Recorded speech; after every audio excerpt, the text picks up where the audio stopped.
welcome to this exclusive interview by ET Edge Insights. I am your host Ritika Singh. The conversation in this episode will deep dive into leadership, innovation and challenge convention. Joining me is a very special guest. Please welcome Srimati Raksha Nikhil Khadse, Honorable Minister of State for Youth Affairs and Sports.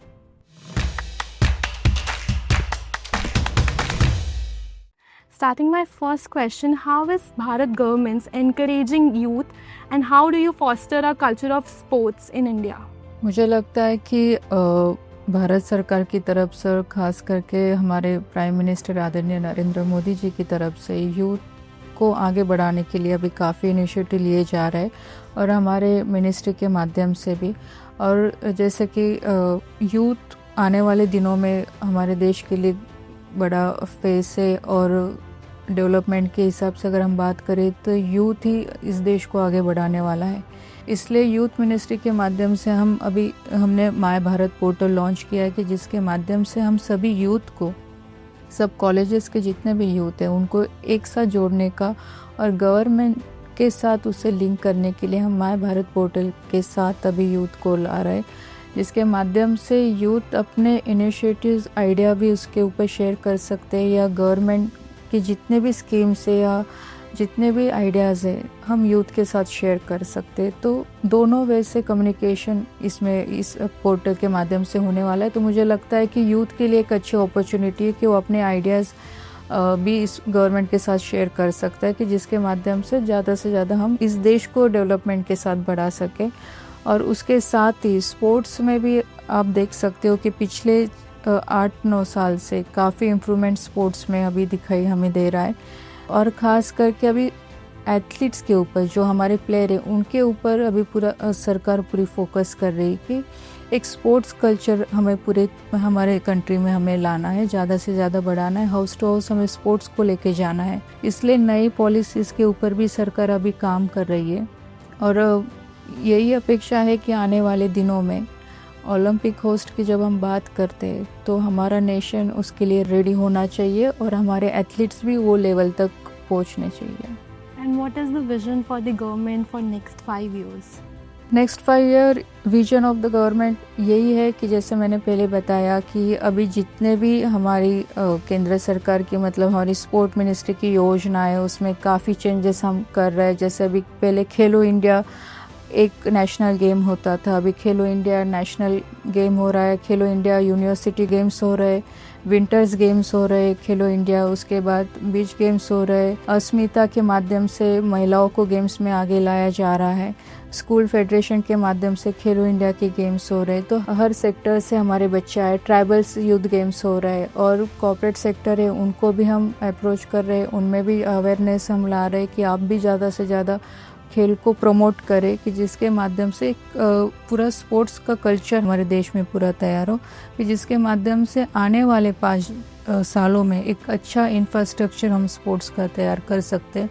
जैसे अभी हर state भी इसमें काफ़ी initiative ले रहा है कि state भी अच्छा इंफ्रास्ट्रक्चर, अच्छी फैसिलिटी स्पोर्ट्स के, स्पोर्ट्स साइंस में हम आगे बढ़ रहे हैं जो कि हमारे देश के लिए एक नया सेक्टर है।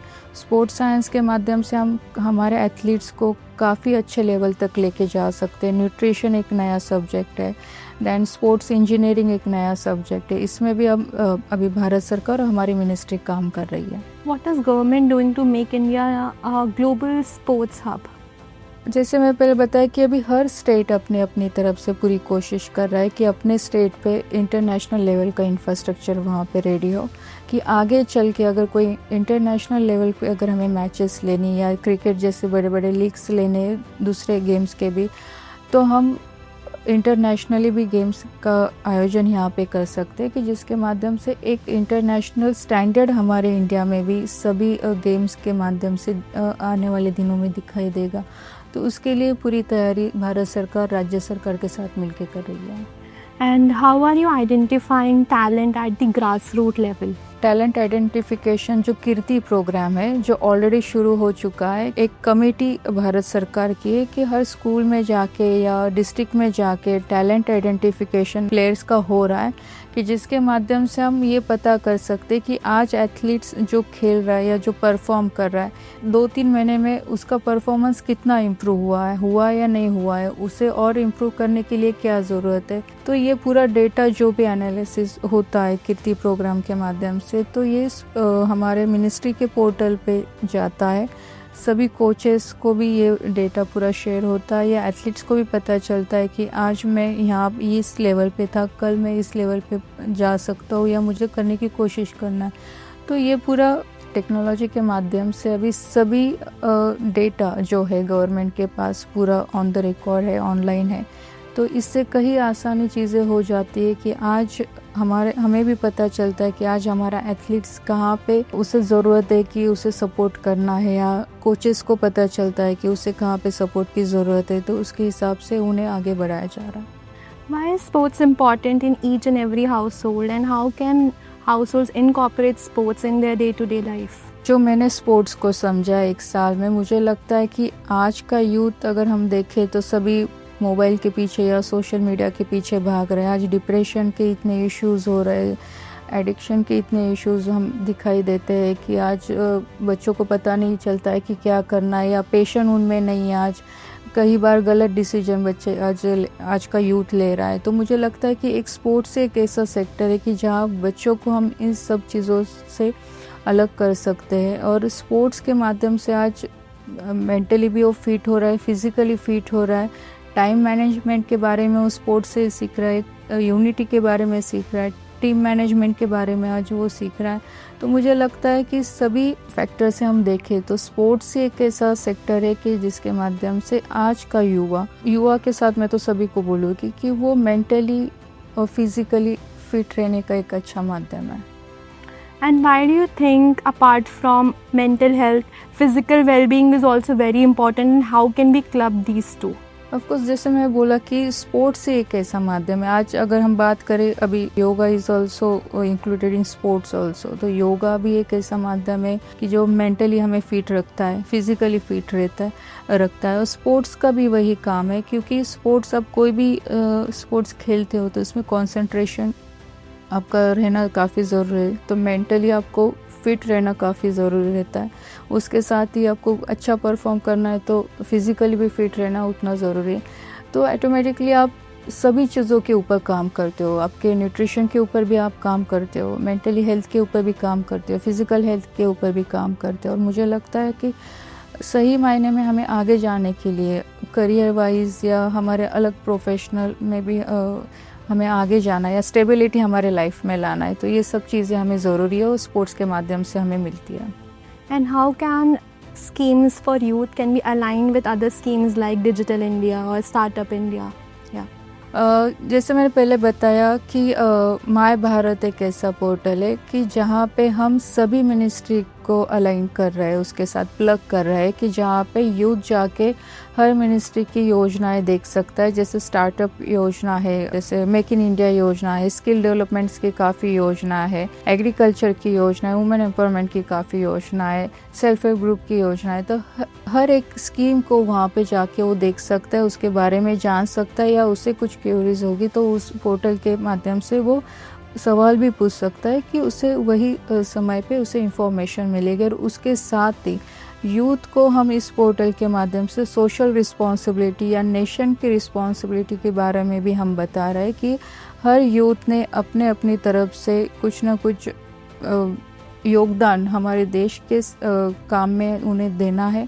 और उसके साथ कई लर्निंग प्रोग्राम भी है, जैसे आदरणीय प्रधानमंत्री जी ने कहा है कि 1 लाख यूथ नए पॉलिटिक्स में लाना है, तो उसके लिए एक लीडरशिप ट्रेनिंग प्रोग्राम भी हमने दिए। जितने भी गवर्नमेंट की स्कीम अलग अलग चलती है, तो हम यूथ को वहाँ पे जाके 8 डेज़ या 10 डेज़ का हम प्रोग्राम उनके लिए बना रहे हैं कि वो खुद जाके एक्सपीरियंस करे कि सरकार की योजनाएं कैसे चल रही है, या ग्राउंड तक उसे कैसे पहुंचाया जाता है, उसमें क्या दिक्कतें आती है, जो बेनिफिशियरी है वहाँ तक योजना कैसे जाती है, उसे क्या प्रोसेस है, इस सब के बारे में इस पोर्टल के माध्यम से हम प्रोग्राम अरेंज कर रहे हैं कि इसका फ़ायदा आने वाले दिनों में यूथ को अच्छा मिलेगा, कि वो सीख सकता है, जान सकता है कि किस तरह से हमारी गवर्नमेंट काम करती है, और वो भी खुद होके आगे आके उस मतलब इनिशिएटिव लेके इन सब में आगे काम कर सकता है। When we talk about sports, we have got to know a lot of stories from tier 2 and tier 3 cities. So how is government putting the focus on rural India or that part of India? Khelo India is the one most important scheme कि हम देख सकते हैं कि अभी भी even Manu Bhaker also and so many athletes who got the medals that all came from the Khelo India scheme. इसीलिए आदरणीय प्रधानमंत्री जी ने इस स्कीम की शुरुआत की थी कि हम ग्रामीण क्षेत्र का टैलेंट, ट्राइबल क्षेत्र का टैलेंट हम खेलो इंडिया के माध्यम से आगे ला सकते, उन्हें एक अच्छा प्लेटफॉर्म हम दे सकते।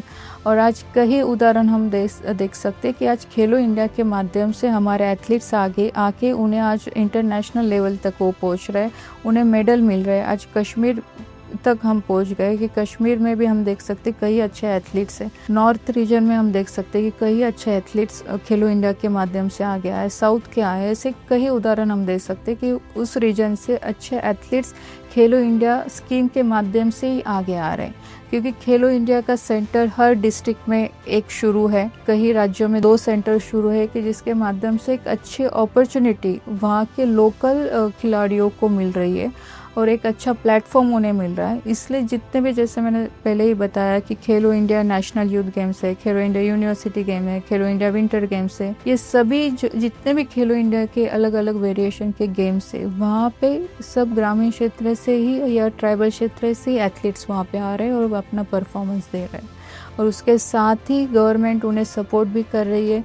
जैसे अगर कोई नेशनल लेवल पे एथलीट्स खेलता है या उसे मेडल मिलता है तो उन्हें हर साल 5 लाख दिया जाता है, उनका वो सेंटर को दिया जाता है। जो टॉप्स के योजनाओं में जो एथलीट्स है उन्हें नियर अबाउट 50,000 पर मंथ दिया जाता है और उसके साथ पूरे कोचेस की फैसिलिटी भी उन्हें दी जाती है।